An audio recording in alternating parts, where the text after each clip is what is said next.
On May 13, 2013, Kermit Gosnell, a Pennsylvania abortion doctor, was convicted for murder in the deaths of several children. In that trial, witnesses testified that these babies survived abortions Gosnell was performing, after which he killed them outside the womb. Although the media, in concert with the American abortion lobby, is portraying this as an isolated situation, the pro-life movement has been aware of similar stories for years, and today, additional examples are beginning to emerge.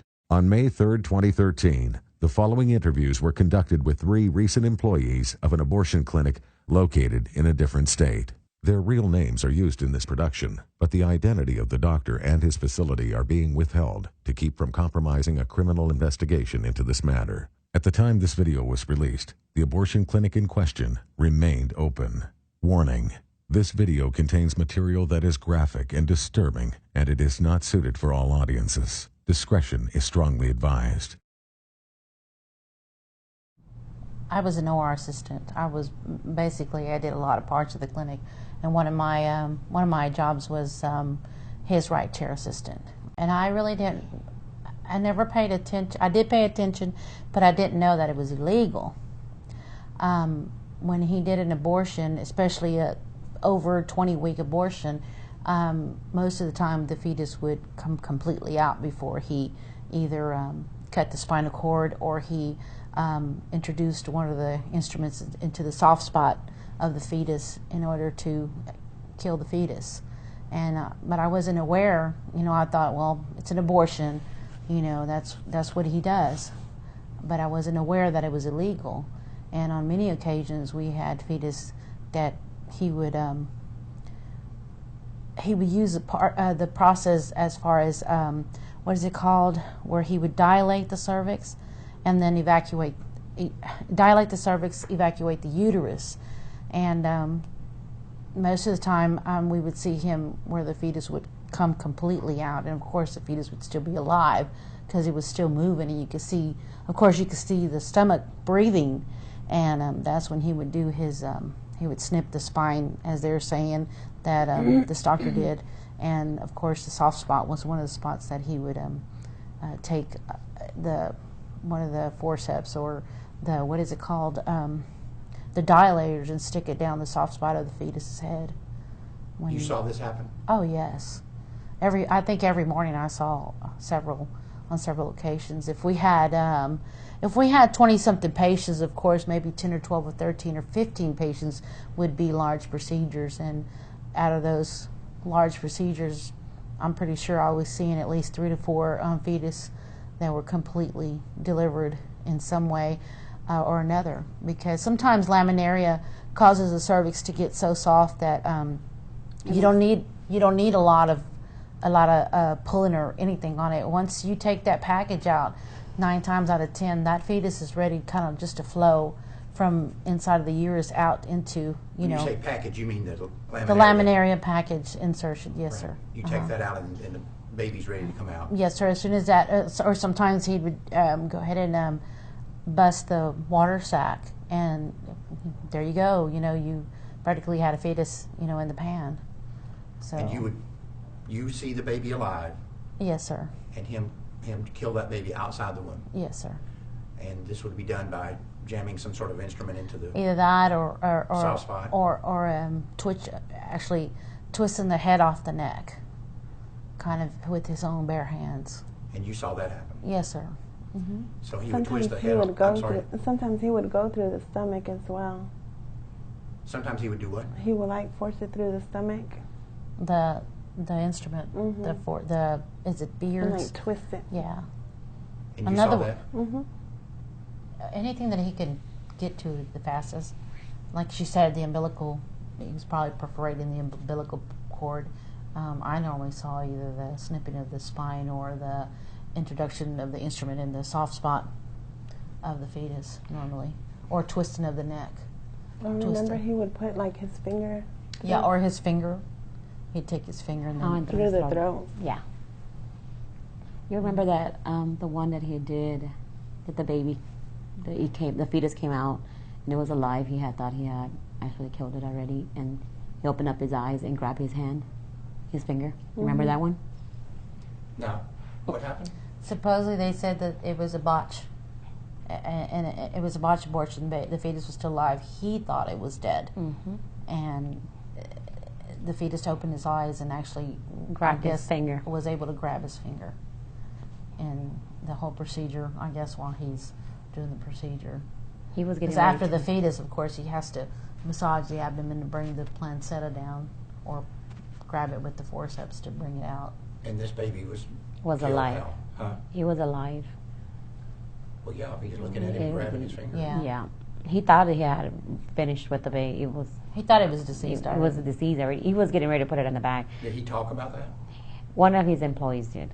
That's how I found out. He doesn't talk about that. He doesn't make any comments about it. How did he kill that baby? Do you know? Yeah. We found out about it through another employee. I don't think that was said how he killed it. I'm not sure. It must have been a big abortion, though, I believe. Can't really recall, but I know that he does a lot of huge abortions. A lot of the times we would bring the big fetus that were over age, and we would reopen the bag and just look at it and be like, oh my God, it's so big. You know, we would be amazed how big it was. And we'd be sweating and stuff because it'd take us almost an hour to perform an abortion that big. It's really hard when you only get doing an abortion that big and only dilating with like maybe 13 to 14 laminaries in the cervix. It's kind of hard. Sometimes he couldn't get the fetus out. He would yank pieces, piece by piece, when they were over the size. And I'm talking about the whole floor dirty. I'm talking about me drenched in blood.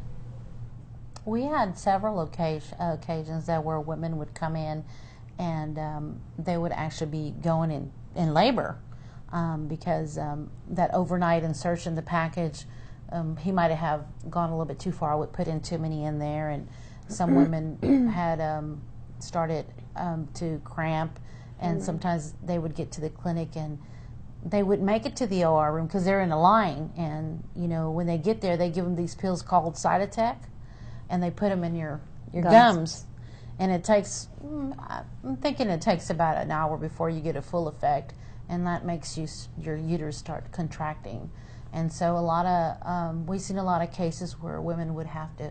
They felt like they had to push and they had to run to the bathroom and stuff. And on some occasions, we had women that were the fetus were falling into the toilet, or they were, or before even getting to the clinic, we had one incident where it was big news, where the fetus was left in the toilet. I don't know if y'all heard of that one. She was at McDonald's. They stopped there in the morning, and the fetus was left in the toilet, and nobody ever found out whose fetus it was, but it was one of his patients. We knew it because we were watching it on the news that day that she was supposed to be in the clinic.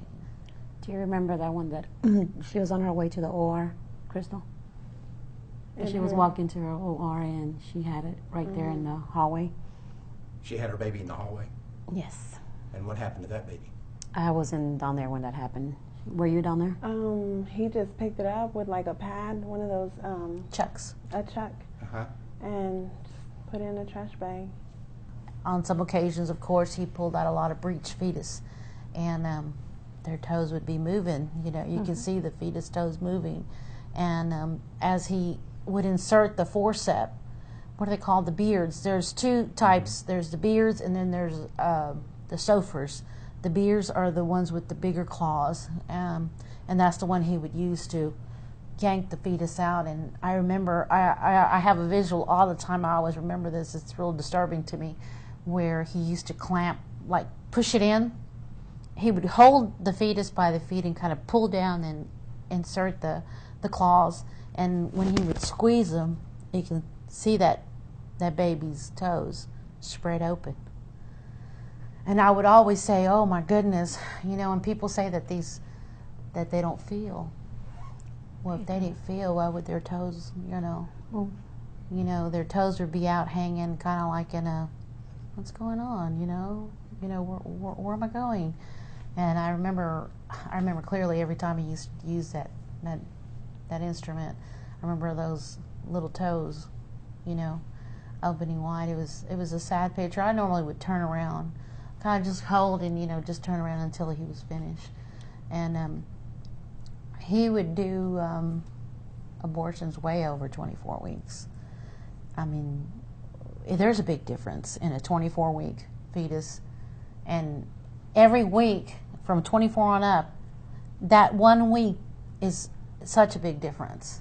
I'm talking about big fetus. I'm talking about being in the OR about an hour trying to do one procedure that big.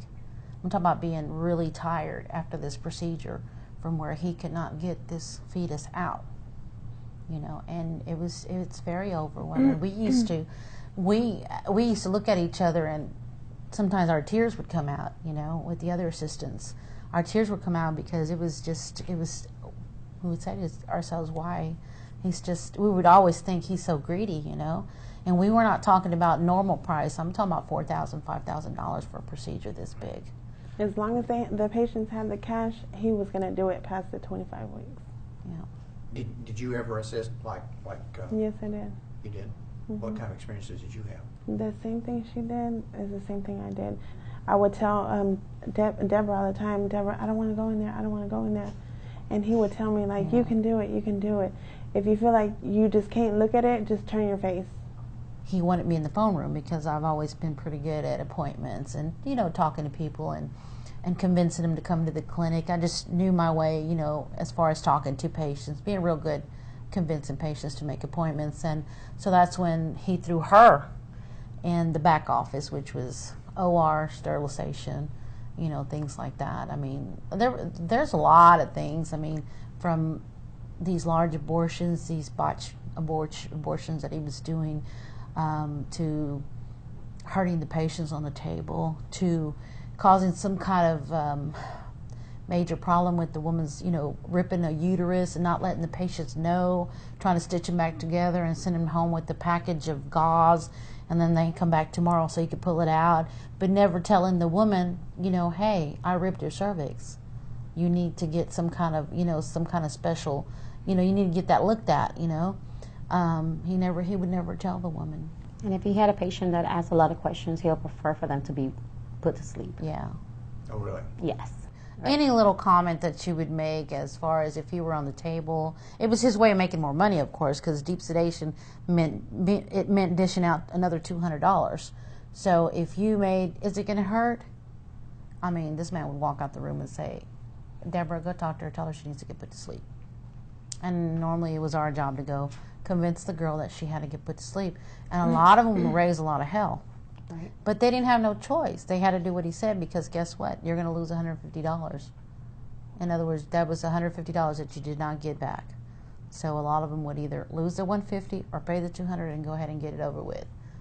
So other employees besides just Deborah and Crystal knew that these sort of things were going on? Oh, Yeah. Everybody there. Everybody knows.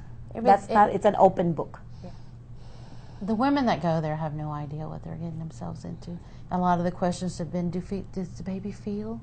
And I think that would make me so mad, because I would say, why would that matter to you if you're coming in here to kill your baby? You know, why ask that question? And of course she would want to say, yeah, it feels, but that wasn't your job to say that. Your job was to, whatever it took to get that person in the back, you know.